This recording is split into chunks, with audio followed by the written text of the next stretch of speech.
Welcome to JK Tells a Story, where real-life dramas unfold. Sit back and enjoy today's tale.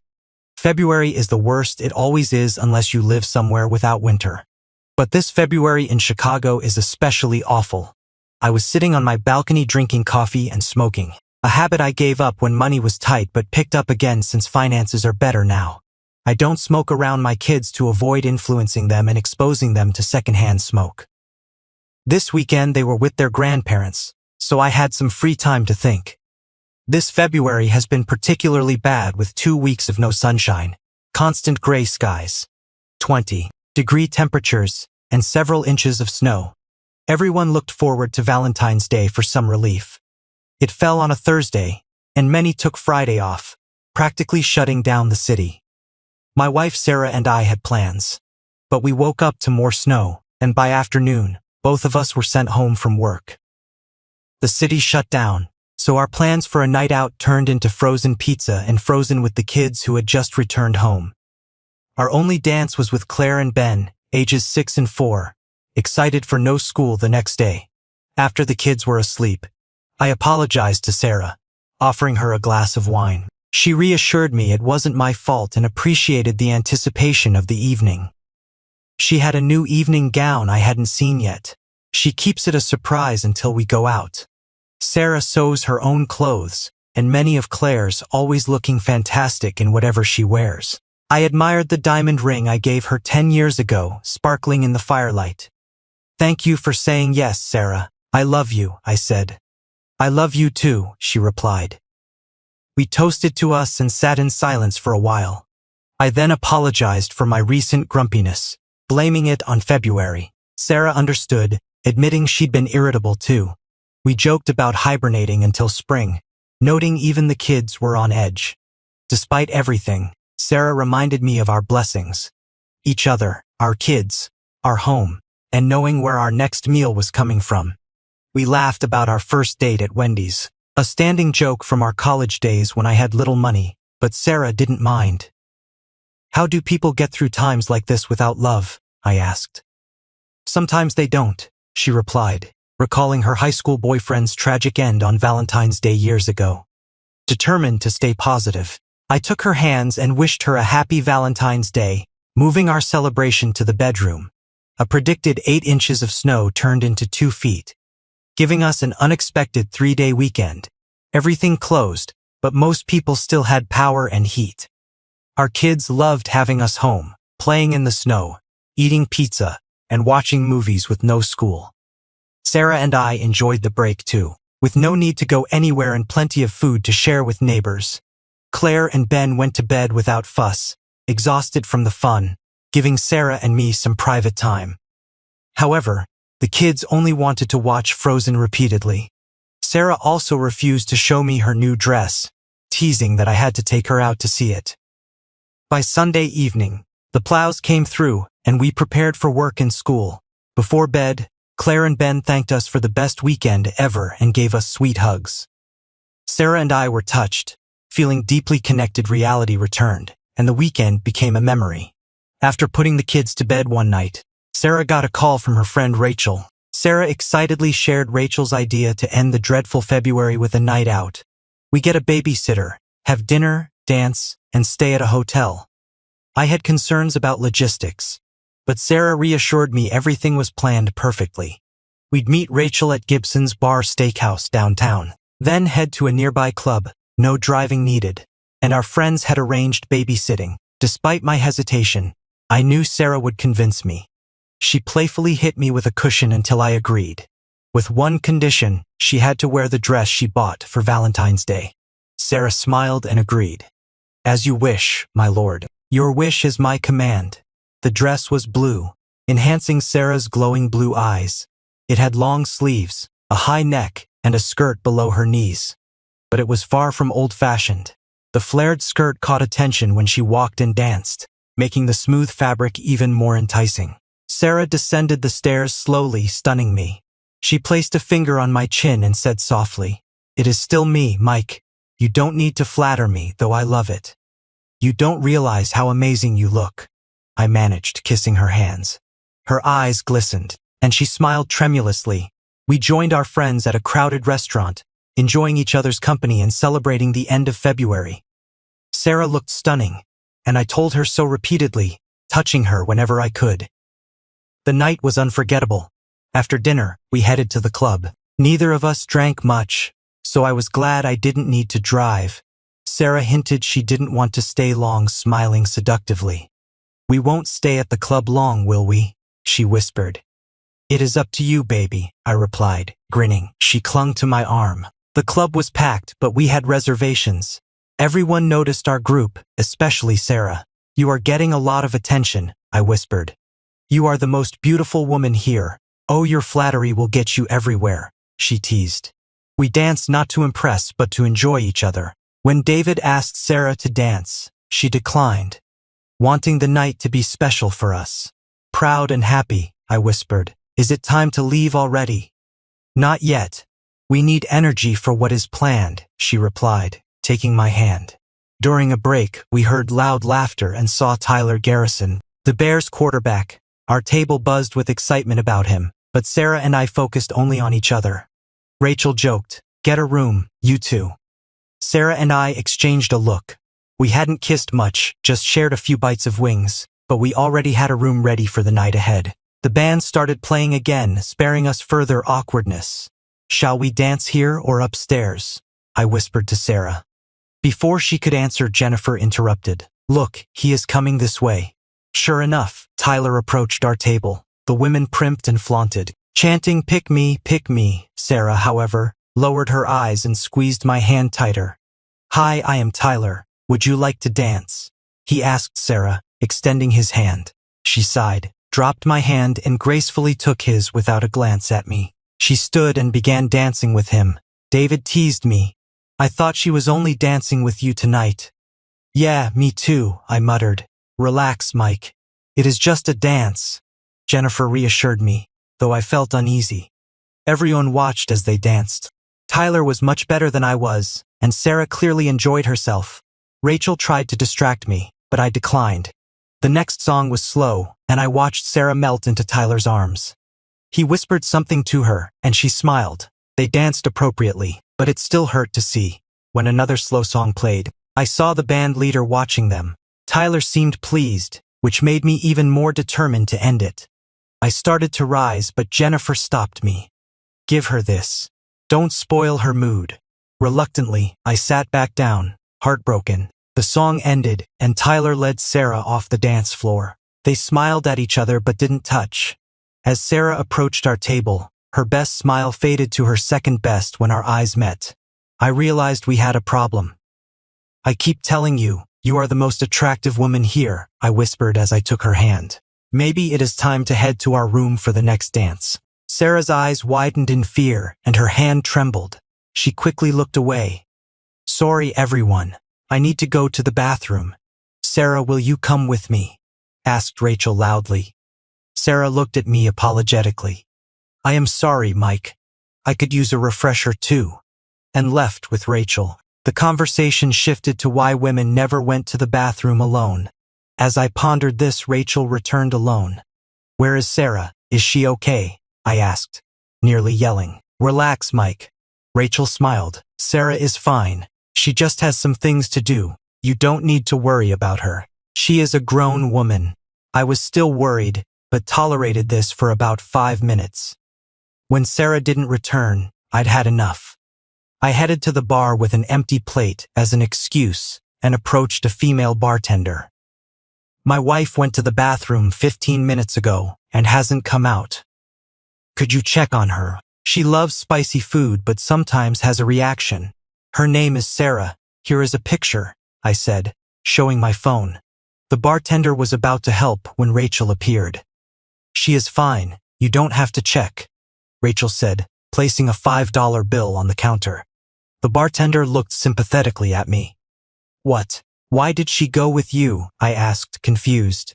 "Mike, she is not in the restroom. She left the club," Rachel said. I felt like I'd been punched in the stomach. "Why? Where did she go? Is she okay?" I asked, still confused. "Let's talk privately," Rachel said, dragging me to a dark corner of the bar. She looked me in the eyes. Mike, Sarah loves you and the kids more than anything, but tonight she is with Tyler, she said. I felt my world crumble. Images of Sarah and her blue dress, at dinner, at the club flashed in my mind. So on our special night, she dumps me for some jock. I growled. Mike, she hasn't left you. She'll be home tomorrow, and you'll have many more special nights, Rachel said. She didn't even tell me to my face. She slipped out like a snake, and you helped her, I said. Listen, Mike, she didn't leave you, Rachel insisted. If she hasn't left me, where is she? She is not with me now, I said, my voice rising. Please calm down. She knows you are the only man for her. You are a good guy, Rachel said condescendingly. Yeah, and we all know where good guys end up, I said, through clenched teeth. It is just tonight. Tomorrow everything will be the same, she said. I snorted. What was your role in this? You didn't need to go to the bathroom. Sarah gave you the signal to stall me, Rachel nodded. Yes, she didn't want you to make a scene. She loves you and will always come home to you. I'll remember how much she loves me tonight, I said bitterly. She didn't want to be embarrassed by leaving her husband for a jock. Didn't you remind her she has a husband and a marriage to lose? No, because I know she won't lose you. You are too good a man. She'll do whatever it takes to make it up to you, Rachel said. What if there is no way to make amends? I asked. Mike, I know how much you both love each other. This is just one night compared to all your years together. It is not a big deal unless you make it one. You'll be okay, Rachel said softly but firmly. I resisted the urge to grab Rachel and shake her for talking nonsense. So if Tyler had chosen you, would you have done the same? I would, she said defiantly. Does David know? I asked. No, and you don't need to tell him. It probably won't happen, she said softly. Maybe I should, I said. Please don't, Mike. This won't help. Come back to the table and let's be distracted for a while, she said, smiling. I wanted to dance with my wife, but thanks to you and Tyler, that is not an option, I said, walking back to our table. The conversation stopped abruptly. Everyone knew my wife was with Tyler. Mike, are you okay? Asked David. I wanted to tell him what Rachel said but couldn't bring myself to do it. Depends on what you mean by okay, I said coldly. It was a crappy thing to do, but you won't divorce Sarah over it, right? Asked David. Why not? I replied. There was a collective sigh. Mike, that is Tyler Garrison, Rachel said.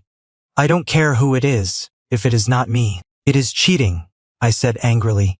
What if Rachel spent the night with Tyler? Would you be okay with that? David blushed and looked at Rachel, who was avoiding his gaze.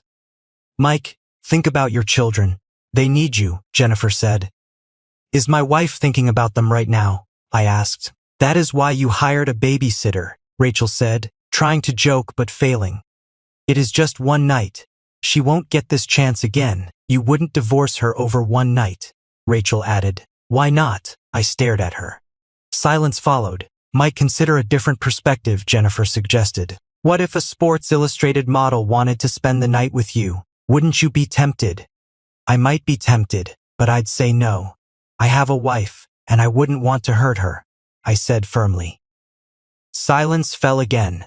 I looked at my former friends who sided with my cheating wife. A bouncer approached our table. Is there a problem? He asked. Yes, a big one, I said, tossing a $20 bill on the table. I am leaving. That'll cover my bill. You can cover for the woman I came with. I walked out of the club. As I walked to the hotel, my anger turned to deep sadness. Sarah and I were supposed to walk together, but now I was alone. I took the elevator, entered our suite, and faced the wreckage of our special night. Alone, I looked into an uncertain future. I turned on the light, closed the door, and felt unusually tired. I threw my coat on the floor and headed to the bedroom. There was a Godiva candy bar on each pillow and unfamiliar lingerie in the middle of the bed. I imagined Sarah putting it on with the love and sensuality that used to be just for me. Until tonight. My wife, my lover, my best friend was taken from me by another man. He snatched her easily, as if he had every right to her. She was just a beautiful plaything for the night, and she let him. I meant so little to her that she offered no resistance. It felt like she believed he had more right to her than I did. after nearly a decade of being a faithful husband. It was supposed to be just one night, but what would he leave in her heart and mind? How could I compare to the town hero, Tyler Garrison? I stopped crying, washed my face, and gathered our things. I threw the lingerie in the trash. I checked us out of the hotel, and the desk clerk looked puzzled. "Is everything all right with your room, sir?" she asked. "The room was beautiful," I said. "Anything we can do to make your stay more comfortable?" She replied, "Make him disappear and turn back time," I thought. But I said, "No thanks. Have a nice evening." "Thank you, sir," she said. "Yeah, right," I muttered to myself, getting into my car and driving home. Emotions churned inside me, anger and sadness fought for control. The house felt quiet and empty. I hoped for a message from Sarah, but there was nothing. I lay down still in my clothes and dozed off. Around 2 a.m., my phone buzzed with texts from an unknown number. They were photos and videos of Sarah and Tyler together. He must have used her phone to send them to me. I slammed my phone shut, anger surging. Divorce was inevitable, but Tyler would pay. I copied the images and videos onto my computer and emailed them to our friends with the subject, "Happy Now." I then packed all of Sarah's belongings into trash bags, stuffed them into her car, and changed the garage code. I destroyed everything that reminded me of our marriage, turning the house into a war zone. I flushed my wedding ring down the toilet, mentally exhausted. I sat down for coffee when the morning paper hit the door. The headline shocked me. "Who is Tyler Garrison's new girlfriend?" With photos of Sarah and Tyler leaving the club, kissing before she climbed into his Jaguar. My humiliation was now public. I sent the article link to our friends with the subject, "Screw you all to hell." Seeing it was 5:30 a.m., I called Sarah's mother, knowing she'd be up making breakfast. "Hi," she said. "Everything okay?" "No, Mom," I replied. "We got along well, and I always called her Mom and Dad. What is wrong?" "Is it the children?" she asked. "Number, have you seen this morning's paper?" "Not yet," she said. "Alfred reads it over coffee." "Why?" "He might want to avoid the sports section. There is an article on Tyler Garrison he might not like. Alfred thinks highly of him." "Maybe not after this. Sarah left me at the club with him last night, and they were spotted getting into his car." "Oh my God," she exclaimed. "Where is Sarah now?" "Still with him," I said. "She stayed the night with him?" she asked. "Yes. I don't know when or if she'll come back, but I can't keep her here. She'll need somewhere to stay." "All right, Alfred won't be happy, and neither am I. Is there any way to fix this?" "No, Mom."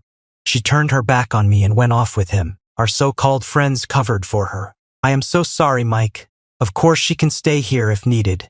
"What about the children?" "They're at the babysitter's for the night.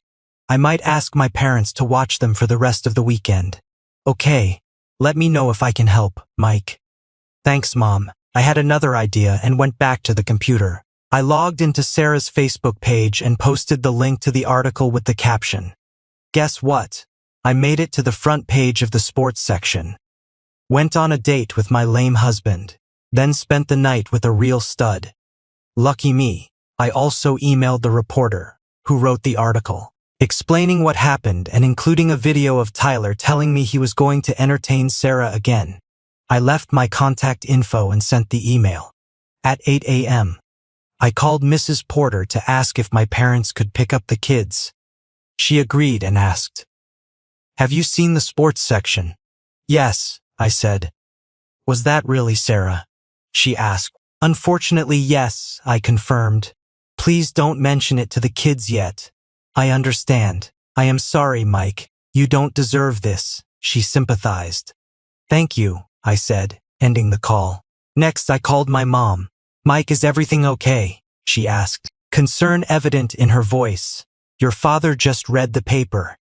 "Yes, Mom. Could you pick up the kids from Mrs. Porter's house this morning? They should stay with you for the weekend." "Of course, son. What are you going to do?" she inquired. "Unleash hell, Mom," I declared. "Think of the kids first." "Okay, they're the most important thing in your life right now," she reminded me gently. "I know, Mom. Thanks for reminding me," I acknowledged. We finished talking, and I got a cup of coffee. At 9:30, my cell phone rang. It was Rachel. "What?" I bellowed. "Mike, it is Rachel. I saw this morning's paper and wanted to apologize. I had no idea it would be this bad," she admitted.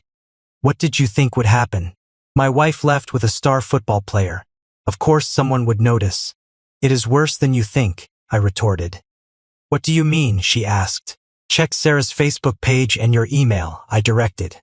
"I haven't yet. I like my morning coffee first," she said. "The answers are there. I hope you are happy," I said curtly.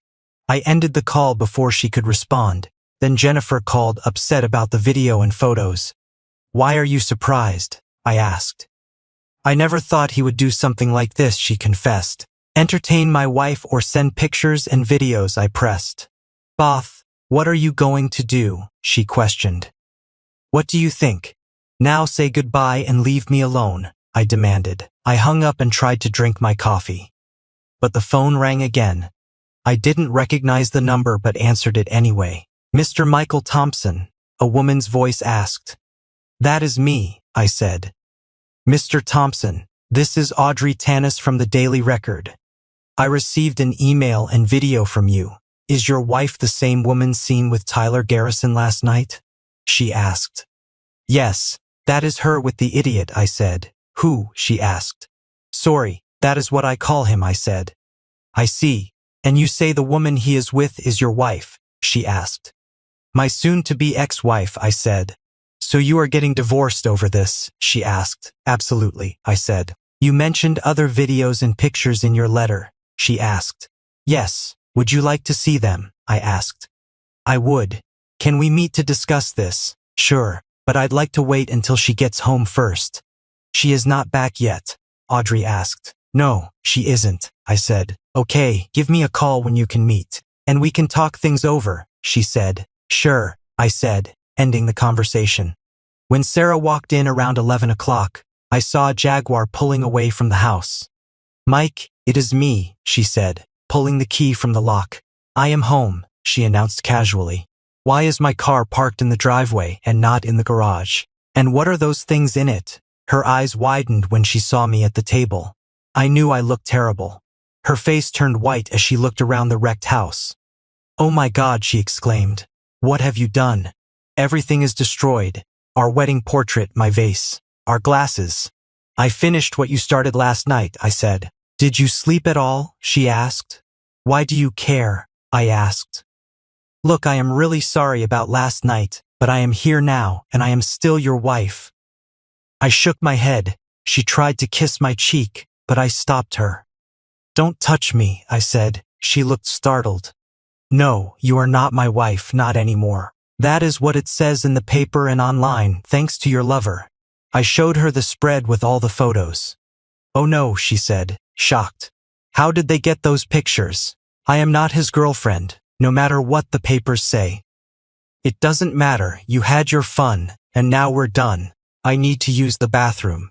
"Then we should talk," she said. I followed her to the bathroom and watched her see the wedding ring in the toilet. "Is that your wedding ring?" she asked. "Yes. Since you trashed our marriage, I made it official." I took her left hand and inspected her rings. "What are you doing?" she asked. "What is that?" pointing to a dried stain on her ring. "I don't know," she said.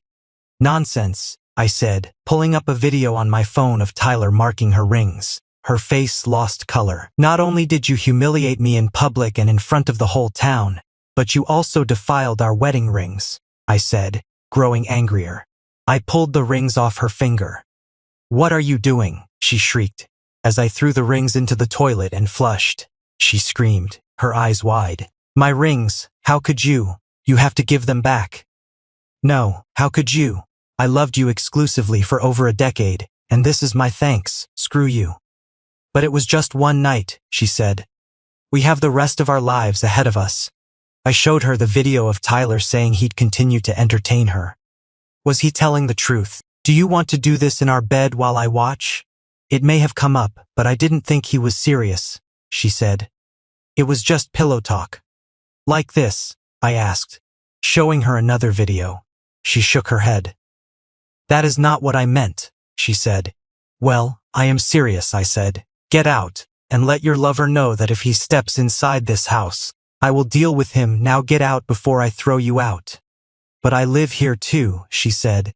Not anymore. I am getting a divorce. Your stuff is in the car, and your mother is waiting for you. You are dead to me. I don't want to see your face again. Now get out. What about the children? She exclaimed. What about them? You didn't care about them or me when you left with him. That is not true, and stop calling him that, she said. Screw you. Oh wait, he already did. He knew you were married and didn't care. Now you are defending him. Get out of my sight, you make me sick. She jerked back, tears streaming down her face. Get out. She ran down the stairs wailing. I followed. Grabbed her purse, took out her house key and tossed it to her. Don't do this, she begged. I love you. I hate you now. Get out, I said, shivering and crying. She walked out and drove away, wiping tears from her face. Exhausted, I collapsed on the couch and fell asleep. Waking up in the afternoon, I showered, then called Audrey.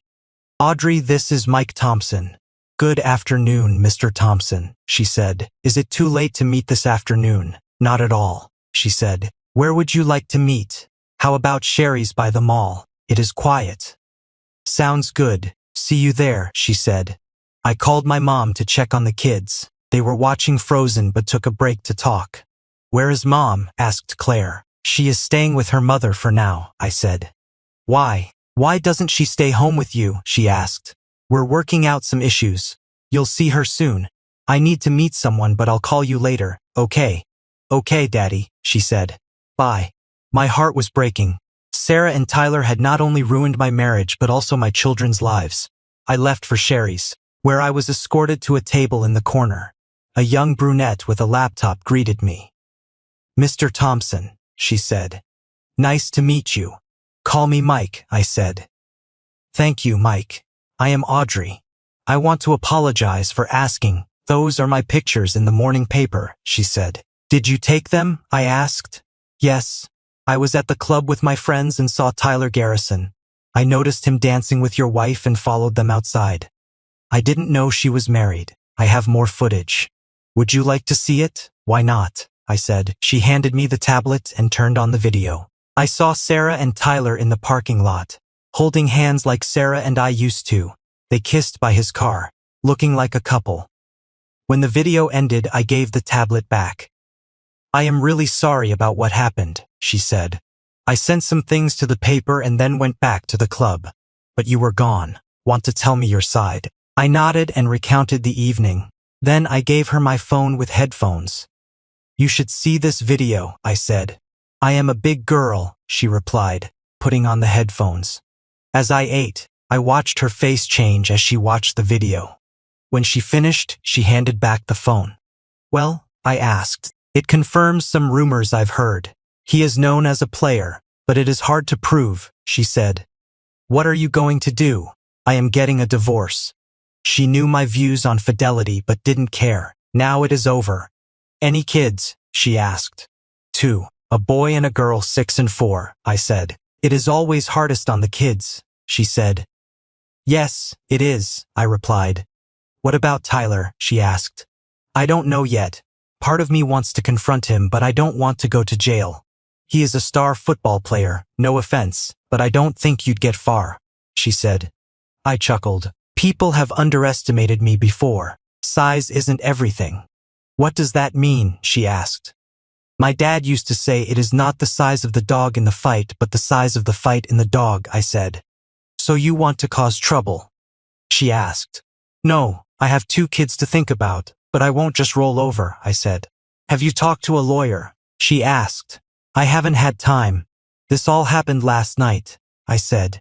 She handed me a card. A friend of mine is a family law attorney. She hates crooks and isn't fond of Tyler. I'll call her if you want. I looked at the card. Lisa Hawkins, attorney at law. Sure, thanks. But why are you helping me so much? Fair question. I smell a good story and want to tell yours. Also, I like seeing guys like Tyler get what they deserve. So it is personal? I asked. A little, she admitted. What do you want from me? I asked, an exclusive. Something like that. It means you let me tell your side and control the flow of information, she said. We? I asked. Yes, Lisa and I. And what do I get? A defense against people like me. Tyler's team will spin this to make you look bad. You need someone who knows how to deal with sharks, she said. What do we do? I asked. Have you thought about making a case against Tyler? She asked. Yes, I have, I said. Let me see what they're doing. I'd like to publish a note in tomorrow's paper that you are considering legal action. Is that okay? I pondered her question. I knew she was right. Sarah's identity would become public soon, so it was best to be proactive. Okay, I said, but we'll work on it together, and I'll have veto power if it might hurt the kids. Agreed, she said. I'll make some calls and get started. By the way, the local news will cover this tonight. They've already contacted me. What did you tell them? I asked. I haven't said anything yet. I wanted to talk to you first. Thanks, I said. We finished our meal and said goodbye. I hoped I was doing the right thing. I decided to go to my parents' house to talk about everything. Checking my phone, I saw no calls or messages from Sarah.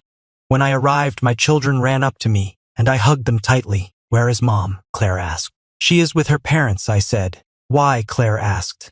She has some things to take care of, I said, not wanting to reveal too much. My parents joined us, and we sat down. Are you okay, son? My father asked. Not really, Dad, I said. I am better than I was, but it is still hard. I understand, he said. The news came on the television, and despite the kids' objections, we watched. And now onto our Talk of the Town segment, the anchor said. The Daily Record reported this morning that star football player Tyler Garrison was spotted leaving a nightclub with a new girlfriend. A video shows them leaving the club and getting into his car. Sarah and Tyler were clearly seen in the footage. According to sources, the woman is married with children. Her husband was reportedly at the club when she left with Garrison. The kids weren't paying attention, focused on their toys, but my parents looked at me with sympathy. We'll discuss this more when the kids are in bed, my mom said quietly. After dinner and putting the kids to bed, we sat in the living room. Tell us what happened, my dad said. I recounted the entire evening from the club to Sarah's departure with Tyler, to the photos and videos I received. My parents listened without judgment. What are you going to do? My mom asked. I am meeting with a lawyer tomorrow. Sarah made her choice, and now I have to protect the kids and myself. We're here for you, son, my dad said. Whatever you need. Thanks, Dad. I might need you to watch the kids more often while I sort this out. Curious, I checked Sarah's Facebook page. The comments were split, half supportive, half critical. Some called her promiscuous and vowed they'd react the same if their wives did this. I noticed she had lost nearly 3/4 of her friends and smiled. I shut down the computer. I had just finished cleaning up and was about to heat the lasagna when the doorbell rang. Crap. I thought. I looked through the peephole. It was Rachel and David. What the hell do they want? I opened the door slightly. What the hell do you want? I growled. They both jumped. Can we talk, Mike? Asked Rachel. Why? I asked. Because we're friends and we're worried about you, she said. I snorted. Friends? With friends like you? Who needs enemies? Please, Mike, can we come in and talk for a minute? Rachel pleaded. I thought for a moment, then let them in. They looked around, shocked at the destruction and missing items. So what do you want? I asked, pouring myself coffee without offering them any. Mike, we want to apologize for last night, Rachel said. We saw the video and read the report. We didn't know it would be this bad and we're sorry. You didn't know, I asked mockingly. But you knew she was married when you pushed her into his bed, didn't you? Yes, we did, Rachel admitted. Sarah knew she was married too. None of you cared. You just wanted her with him, I said. They looked ashamed. All that talk about one night doesn't mean anything, does it? I asked. Sarah's really upset now. She has been crying on her mom's bed, and we're worried she is having a breakdown, Rachel said. I tossed a thick dictionary onto the coffee table, making them jump. You want sympathy? Look between crap and syphilis, and you'll find it there. My God, this really destroyed you. said David. You don't understand. I am close to the edge, I said, holding my fingers half an inch apart. If I had a weapon, I might have done something already. Someone has to think about the kids, unlike you or Sarah last night. So you flushed your rings and told her she was dead to you? Rachel asked. I nodded. She ruined our marriage, and I finished what she started, I said. What will you do now? Asked David. There is no choice. I have to divorce her. This article has gone viral. Everyone knows it is her. I have to divorce her, I said. And you'll be named too, I added to Rachel. Meme, why? Rachel asked. You helped destroy our family. That is being an accessory. You could have stopped her but didn't, I said. Have you told your husband what you said to me yet? David looked at her. What did you say to him? He asked. She looked down, flushed. He turned to me. What did she say? She said if Tyler had approached her instead of Sarah, she'd have done the same thing, I said angrily. He turned to her. Is that so? We'll discuss it at home, he said. I asked you not to tell him, Rachel said to me angrily. Your husband deserves to know what kind of woman he is married to, I said. So that is it, she asked. Yes, I said. They got up to leave. But Rachel made one last attempt for Sarah. I understand if you don't want to be friends, but can't you forgive Sarah just once? She really loves you, she said. Are you that naive, Rachel? No, I can't forgive her, and I never will. She destroyed me, and you helped. I can never look at you the same way again. She nodded sadly. Okay, I am sorry. I said nothing. David held out his hand, then pulled it back. I am sorry too. We're all sorry, I guess. I'll see you later. Yeah, I hummed in response, not wanting to say anything. I watched them leave, Rachel wiping tears. I locked the door and went to the kitchen for dinner, then lay down on the bed and fell asleep. The next day I got up, did my morning routine and grabbed a newspaper from the porch. After cereal and toast, I opened the paper to the sports section. Cheating husband considering lawsuit against Bears quarterback Tyler Garrison, read the headline. This should be good, I thought. Audrey did a great job retelling what I told her, keeping my name anonymous. The man who identified himself as the woman's husband provided a video showing intimate moments between his wife and Garrison, the article said. He claims her friends helped her escape with Garrison. Attempts to contact them have been unsuccessful. Garrison's contract includes a strict morals clause, and violating it could result in litigation. Team management and Garrison have not commented. Satisfied, I closed the paper and sipped my coffee. My phone buzzed with a message from Audrey. Hope you read the paper this morning. Great article, I replied. Thanks, she wrote back. Expect a call very soon. A few seconds later, my phone buzzed with an unfamiliar number. I answered. Curious. Mike Thompson, I said. Mr. Thompson, this is Lisa Hawkins. Audrey Tanis gave me your number. I hope I didn't catch you at a bad time, she introduced herself. There are no good times these days, but I am glad you called, Lisa. What can I do for you? I responded. More like what I can do for you, she corrected. Just call me Lisa. Okay, Lisa, call me Mike. I replied. Thank you, Mike. Audrey told me about you, and I wanted to contact you after you read her article. I assume you've read it, she inquired. Yes, and she did a good job, I affirmed. I agree, Mike. I'd like to represent you if you don't mind. Are you considering legal action against Garrison and the team, in addition to divorcing your wife? She asked. Yes, I am, I confirmed. You are in luck. Infidelity is grounds for divorce here, and suits for alienation of affection are allowed. You have a strong case. Do you have children? She queried. Yes, a boy and a girl, I answered. She continued. Absolutely, I stated firmly. It might be complicated, but we can ask for it. I'd like to start your case today. Can you meet at my office tomorrow at 8 o'clock? She proposed. Yes, I can. What about the fee? I asked. Usually there is a fee, but I am willing to do it pro bono, she offered. Thank you, but why? I asked, surprised. I'll tell you someday, just not now, she replied mysteriously. Okay, I agreed. One last thing, Mike. After this morning's article, you'll probably hear from the Bears legal team. Don't give in, just tell them they can expect a call from your lawyer, she advised. Of course, I assured her. All right, and don't do anything stupid, she cautioned. I won't, I promise, I told her. We said goodbye. I decided to visit the kids, changed into clean jeans and a shirt. Then heard banging on the door. Through the peephole I saw two well-dressed men, probably from the Bears, I thought. Remembering Lisa's warning, I opened the door. Yes, what can I do for you? I asked calmly. Mr. Thompson, I am Roger Billings, and this is Jack Dunton. We're from the Bears. Can we come in and talk? I recognized Dunton, the team owner. Roger was probably a lawyer. I invited them in. Please come in. May I offer you something to drink? No thanks, Jack said. We're here to discuss your problem with Tyler Garrison. Problem, I asked. You mean he ruined my marriage and family? Yes, Jack said, confused. He turned to Roger. Show him the proposal. Roger handed me an envelope and a folder. I opened the envelope and was shocked.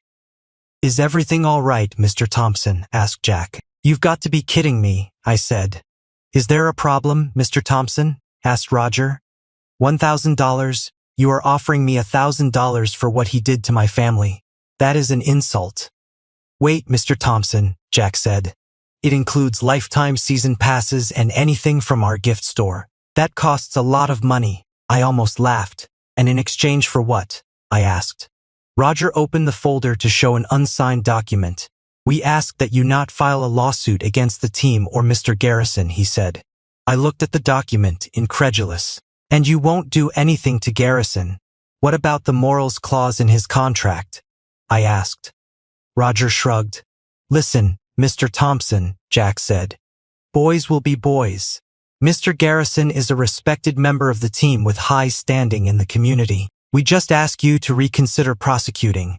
We don't want anyone's reputation tarnished. Surely you can understand that. Garrison ruined my marriage and my reputation, I said.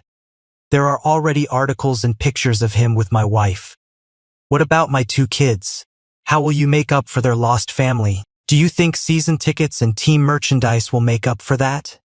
What do you want us to do? Asked Jack condescendingly. Oh, I don't know.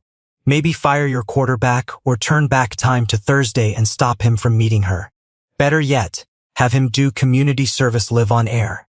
I'd pay to watch that. Both men looked shocked. We can't do any of that, Mr. Thompson, said Roger. Perhaps you'd like to make a counter offer. You can listen to my attorney. This meeting is over. Please leave. They looked at each other, then stood up. Jack held out his hand, but I didn't take it. They nodded and walked out. After they left, I called Lisa to let her know what happened. Then went to my parents' house to spend time with the kids. Claire was still shocked by seeing Sarah kiss another man. After talking to my parents, I took the kids to Chuck E. Cheese, then packed their stuff to take to their grandparents' house. While we were packing, the front door swung open, and Tyler stood there, enraged. You damn fool, he shouted. I am going to hurt you for everything you've done. All I wanted was some fun, but you made it a big federal case. I tried to speak, but he punched me. After the stars disappeared from my vision, I grabbed the iron skillet from the stove. He fell to the floor, and I dropped the skillet. Drop the frying pan, sir, a policeman said. I let go and turned around, hearing it hit the floor. Stay where you are, hands behind your head. I obeyed and was handcuffed. The officer lifted me to my feet. Officer, he broke into my house, I said. I know, he said. Your neighbor saw him kicking in the door and called 911. Are you okay? My face hurts like hell, I said. You'll have a bruise, he said. He checked on Claire, who was physically fine but shaken. He called on the radio and came back to me. Officer, can I call my parents to come get the kids? I asked. Do you have a weapon? He asked. No, that is why I grabbed the frying pan, I said. Okay, he said, releasing me from the handcuffs. But I need your statement. Am I going to be arrested? I don't think so. You were protecting your children. Unless told otherwise, no, but I will arrest him. I called my parents.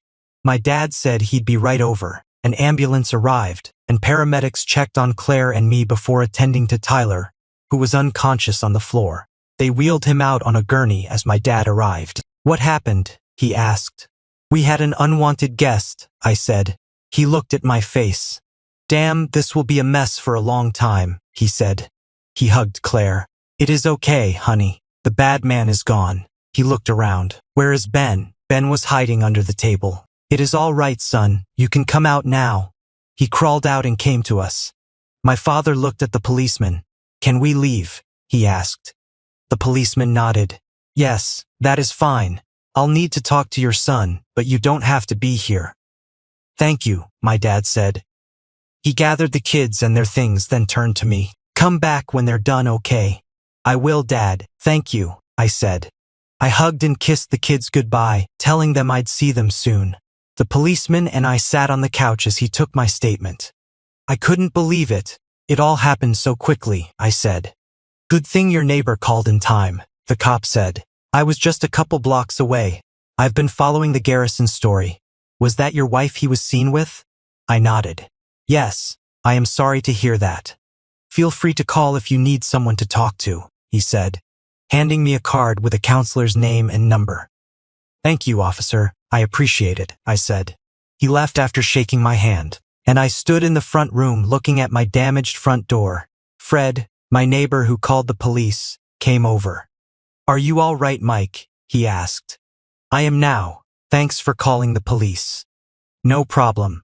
I saw him kick in the door while I was out front with the lawnmower. "What did you do to him?" "Cleaned his clock with a frying pan," I said. He laughed. "Remind me never to tick you off." "Why did he kick in the door? It wasn't locked, was it?" "No, just the security screen. He was too angry to try the knob. We can close the door, but the jamb is shot. I'll get a drill and screws to help you secure it." "That would be great, Fred, thanks." With Fred's help, we managed to close the door and bolt it since the jamb was damaged. Luckily, the deadbolt wasn't affected, and I was able to use it. "That'll do it. Let me know when you get a replacement, and I'll help you install it." "Thanks again," I said. I made 2 calls. One to Lisa and one to Audrey.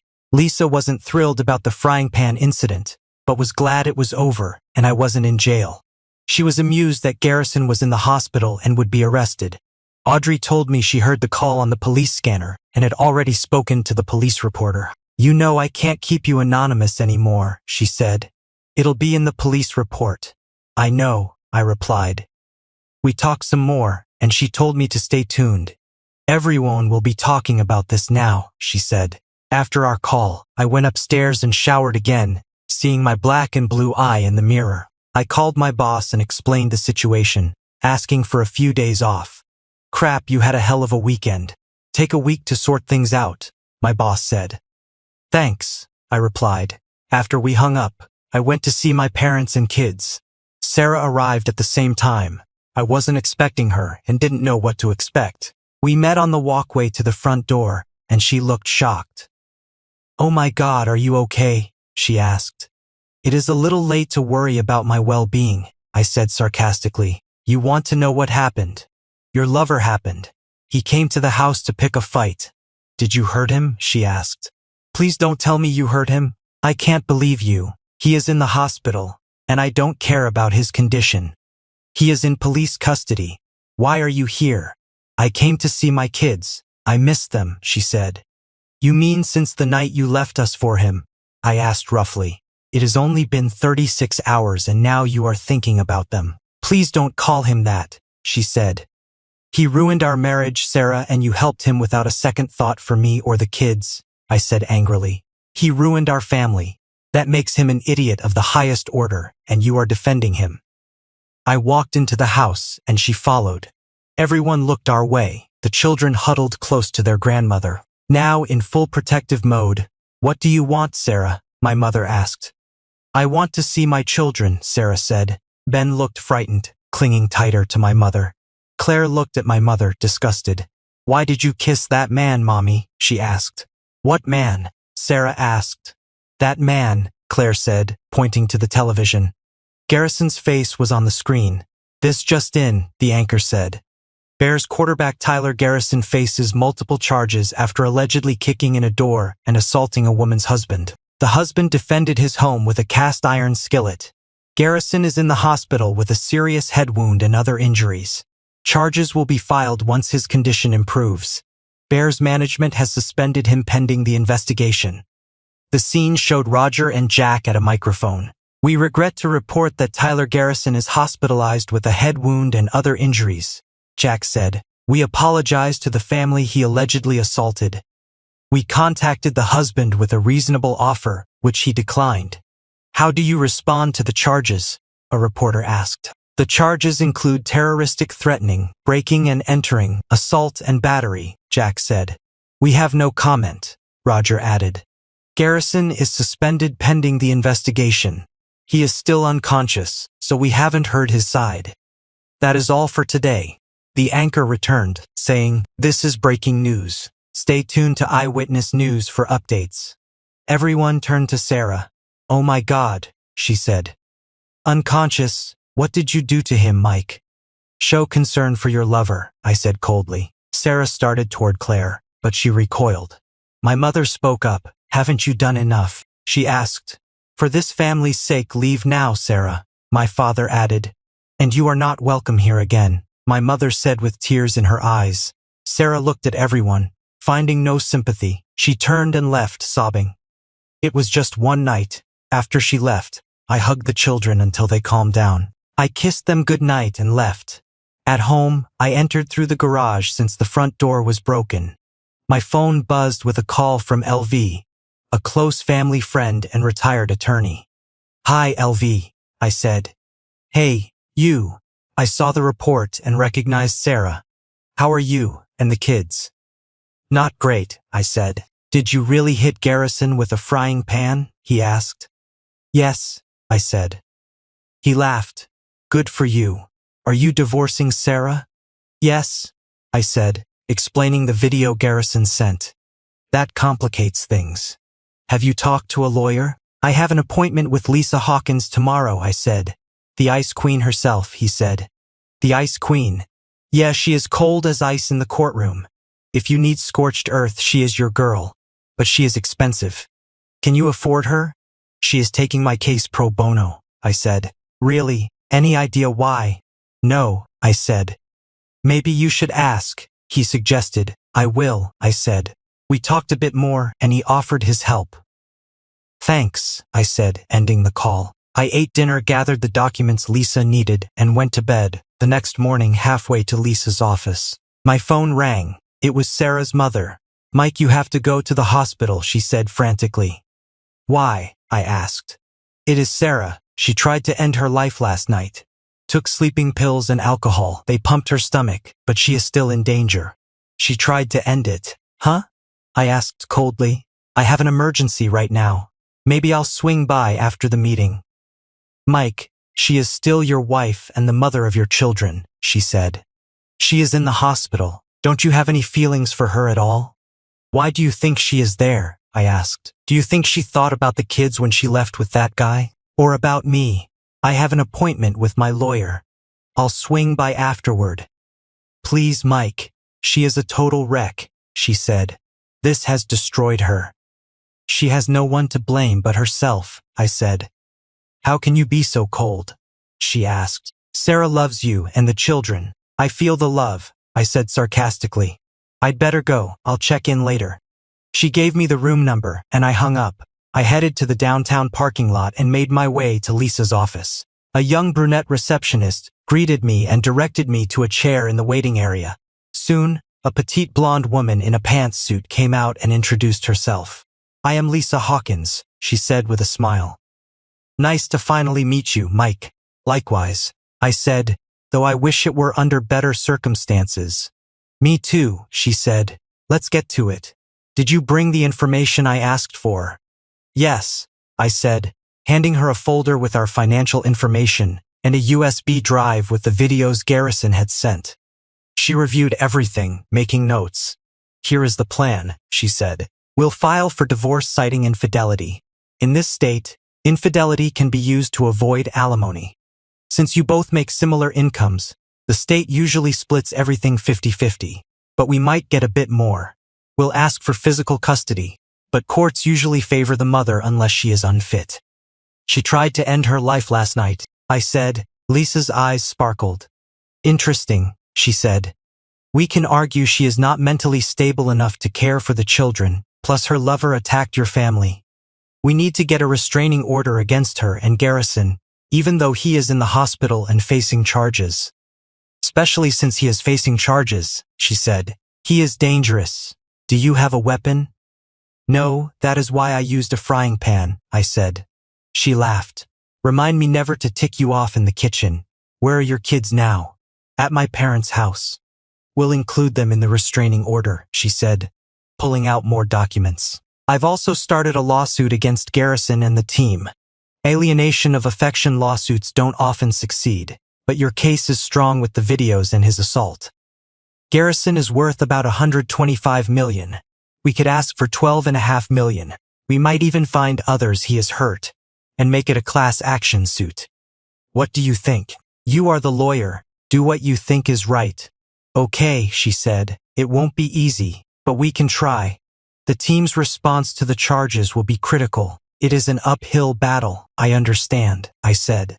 The divorce itself can be quick, she continued. Infidelity is a misdemeanor here, which we can use to our advantage if she doesn't contest. It could be finalized in 3 to 6 months. Litigation will take more time, but I think we'll come out ahead. Any questions? Just one, I said. Why are you doing this pro bono? You are not the only one Garrison has hurt, she said. He seduced my fiancée years ago, before he became a star. Wait, what? I asked. I am sorry to hear that. Is he bisexual or something? She shook her head. No, not at all, but apparently my then fiancé was. I was still confused. She smiled and explained. We got engaged after the 2015 Obergefell decision legalized same-gender marriage nationwide. She fell for him just like your wife did. I broke off the engagement and wanted to get back at him but never got the chance until now. Most of his victims hide in shame after being betrayed. I am sorry to hear that, I said. Are you two still friends? We're friends, but not close. We've both moved on. She is married now. Does my lifestyle bother you? She asked seriously. I shook my head. Not at all, I said, making her smile. Good. I am glad to hear that. So are you and Audrey Tanis together? She asked. She laughed. We're just good friends and no, there is nothing between us. But I wouldn't mind spending more time with her. Why? Just curious. She likes you, you know. She usually doesn't take stories personally. That is the last thing on my mind right now, I said. My kids are my priority. That is the way it should be. They need their father now more than ever. Let me get started on this, and I'll have the divorce papers ready in a day or two. If your wife is still in the hospital, we can serve her there. I'd like to attend that if possible, I said. I think we can arrange that, she said, signaling the end of our meeting. I'll be in touch. Be careful, okay? We shook hands, and I left her office, heading to the hospital to check on Sarah. I parked and headed inside. When I entered her room, her mother was talking to the doctor. Sarah was hooked up to tubes and a ventilator, looking terrible. Oh, it is good you are here, her mother said. She is on suicide watch, and they're running tests. They're worried about brain damage since she has been unconscious so long. She almost died. What happened? I asked. After seeing you and the kids, she went upstairs crying. I held her, thought she was fine, and gave her a nightcap to calm her. In the morning, I found an empty vial of sleeping pills and an empty glass. Her face was blue. I called 911, and they brought her here, pumped her stomach, and gave her something to counteract the pills. Once she stabilized, they put her on the ventilator. When will she wake up? I asked. The doctor doesn't know. They're monitoring her brain activity. I looked at Sarah lying there, pale and fragile. Despite everything she'd done, seeing her like this stirred something in me. Not love anymore, but pity. I need to ask you something, her mother said. Will you consider taking her back if she recovers? I looked at her for a long moment. No, I said quietly. She made her choice. But she is sick, Mike. This proves she is not thinking clearly. She wasn't thinking clearly when she left with Garrison either, I said. But she made that choice. Now she has to live with the consequences. The children need their mother. The children need stability. They need to know that actions have consequences. Sarah taught them that lesson, just not the way she intended. The doctor approached us. Mr. Thompson, I am Dr. Martinez. I've been treating your wife. How is she? I asked. She is stable for now, but we're concerned about the length of time she was unconscious before we got her breathing properly.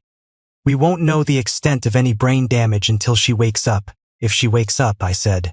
When she wakes up, he corrected gently. I am optimistic. Her body is young and strong, but I have to ask what led to this. Her mother mentioned some recent stress. I looked at Sarah's mother, then back at the doctor. She had an affair. We're getting divorced. I think the reality of what she'd done finally hit her. The doctor nodded. That would certainly be traumatic. Has she shown signs of depression before? Not like this, I said. But she has been making some very poor decisions lately. Well, we'll take good care of her. The important thing now is that she recovers. Everything else can be dealt with later. I spent a few more minutes in the room, looking at Sarah and trying to reconcile this broken woman with the one who had betrayed our family just days ago. Finally, I kissed her forehead and left. That evening, I ordered a new door and locks, and Fred agreed to help me install them when they arrived. The next few days were routine. I did chores and spent time with my kids. My parents helped with school and daycare runs. It was tough explaining to the kids that their mom wouldn't be around as much. Claire was still scared of adults, especially men, and I spent extra time with her. Damn Sarah for causing this. The day came to serve Sarah the divorce papers. Lisa called to let me know the bailiff's arrival time and advised me to stay quiet until the papers were served. I gave her the room number and headed to the hospital. I met the bailiff at the door and saw Sarah's mother standing there, wiping tears from her face. Please don't do this to her, she begged. Not like this. I shook my head and entered the room with the bailiff. Sarah was off the ventilator, lying in bed with tears streaming down her cheeks. The bailiff approached her. Sarah Thompson, he asked. Yes, she said quietly. He handed her a manila envelope. You've been served with a summons along with divorce papers. You'll find a restraining order against you and Mr. Garrison. You both must stay at least 500 feet away from your husband, children, husband's residence, and his parents' residence. This includes your husband's workplace. Failure to comply will result in arrest and imprisonment. Do you understand? She nodded and turned to me. Can't we forget about it? She asked. It was just one night. One night is one too many, Sarah, I said. Claire still hasn't recovered from what your lover did. This wouldn't have happened if you hadn't done what you did. Sign the papers, Sarah. But I don't want a divorce, she said. What if I decide to fight it? Then I'll formally charge you with infidelity, I said. Infidelity is a misdemeanor in this state. No one's been prosecuted for it yet. But there is always a first time. Sign the papers and be done with it. We're asking for half of what is in the bank. I am asking for guardianship since you can't take care of yourself. Once the doctor clears you, you can see the kids if they want to see you. Right now, they don't. We're asking for minimal child support. You get what is yours. I get the house. I am being fair. Can I at least look at them before I sign? She asked. Of course, I said. She read the papers, tears streaming down her face. After a few minutes, she sighed and asked for a pen. The process server handed her one, and she signed the papers. He signed as a witness and took them from her. I'll give them to Miss Hawkins, he said. Have a good day. As he left, Sarah looked at me, tears streaming down her face. Is there no way we can forget this? She pleaded. I didn't mean to hurt you. It just happened. You wanted to hurt me, I said. You wasted no time leaving with him when you saw him. He grabbed you, and you didn't even look at me. I can't forget what you did ever, she cried harder. I am sorry, Mike. Will you ever forgive me? I shook my head. Number maybe in a few years, but not now. I'll never forget what you did. I am so sorry, she cried. Normally I would have comforted her, but I felt nothing. She was like a stranger to me. Yeah, I said quietly. Me too. I turned and walked out of the room and out of her life. The next few months were tough for us. The kids and I were adjusting to life without Sarah, finding our new routine. Learning everything Sarah used to do was challenging, but with Mom's help, I managed. Over time, the kids didn't miss their mom as much. Claire went to counseling, which helped a lot. Sarah attempted self-destruction twice more, and was saved each time by her mother. After the third attempt, she was declared incompetent and placed in a state-run psychiatric facility. She is now almost catatonic, spending her days eating, sleeping, and daydreaming in her room. I cut ties with our old circle of friends. Rachel exploded when served with papers. But I didn't expect any money from her. I wanted her to understand how her inaction contributed to ruining our lives. I saw David a few months later, and he said they were getting a divorce, because Rachel tried to do the same thing as Sarah. Now I know what you've been through, he said. I am so sorry this happened. Although I didn't get as much as hoped, I received enough money to cover both kids' college and more. I also got lifetime season tickets. Garrison was fired and sentenced to 8 to 15 years in prison for his crimes. We filed 2 lawsuits against him, and over 50 men claimed he ruined their marriages. Lisa organized a class action lawsuit, and the judge allowed it to proceed. Lisa assured me Garrison would end up broke. I also sued him for intentional infliction of mental anguish and damages from his attack. We won $1.5 million. Even though Lisa didn't ask, I gave her a percentage for her hard work. In July, I sold the house due to bad memories and moved to a nice 3-bedroom apartment with security. I focused on the kids, making them my priority. Audrey introduced me to her friend April, and we dated for a few months. But I was still cautious after Sarah's betrayal. In December, Sarah's doctor asked if I could bring the kids to see her for Christmas, hoping it might help her depression. After discussing it with her mother and the kids, we decided to visit on Christmas Eve. We went to the psychiatric facility. The kids were nervous but eventually approached Sarah, who looked devastated. She perked up when she saw them and gave me a weak smile. "Thank you for bringing them," she said quietly.